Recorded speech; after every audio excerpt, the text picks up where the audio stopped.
flick knife that I see on the window of the shop? Oh yeah, it's just for display. It just get the customer talking. Pardon me, but I think I need to take a further investigation on this thing. Do you know that this flick knife is prohibited under the law of restrictions of offensive weapons act?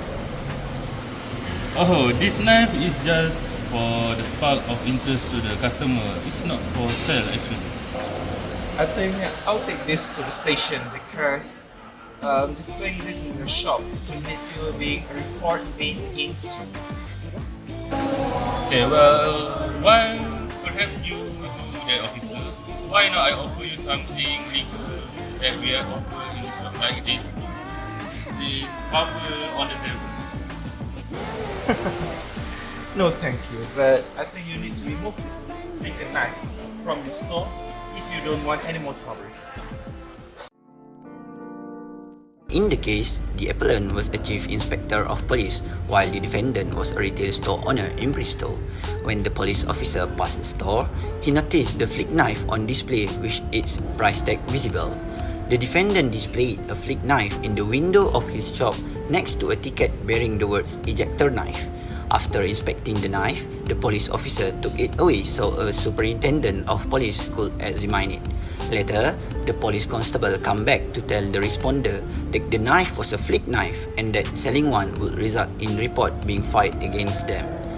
The appellant argued that the respondent was offering the flick knife by having it displayed in the store window, which violated Section 1, Part 1 of the Restriction of Offensive Weapon Act 1959, which is the act for sale, something that the act prohibited.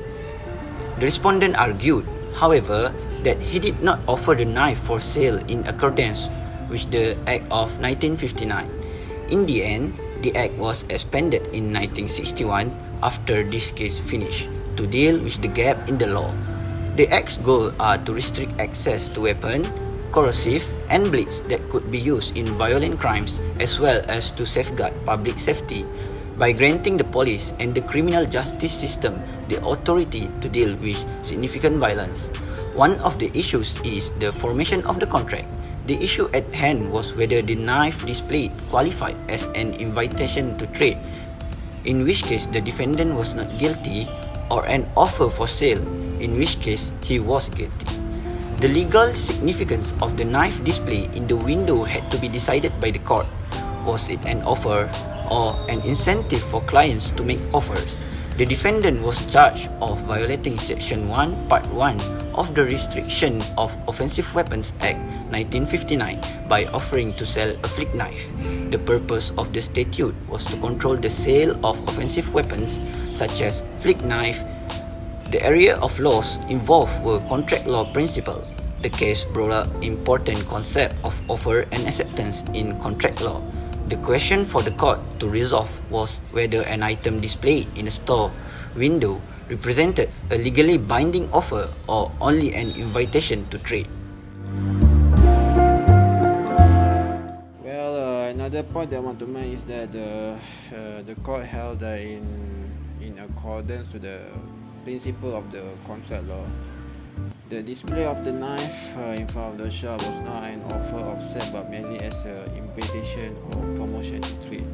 And as the consequence, the defendant was found not guilty, innocent of the offence alleged or suit, even though it was accepted that in ordinary language or in the lay person or layman's terms famously may interpret or construe the knife to be for sale. In legal terms, emplacement in the window for promoting and encouraging or attracting the customers to make offer to purchase it or buy it. The statute must be interpreted in a conformity or in aligning with its legal meaning.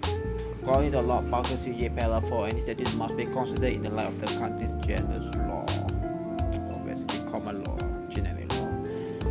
As Parliament is expected to be knowledgeable or knew about it. The contract law recognizes that displaying something in store window invites potential buyers to tweet or promote it or encourage it.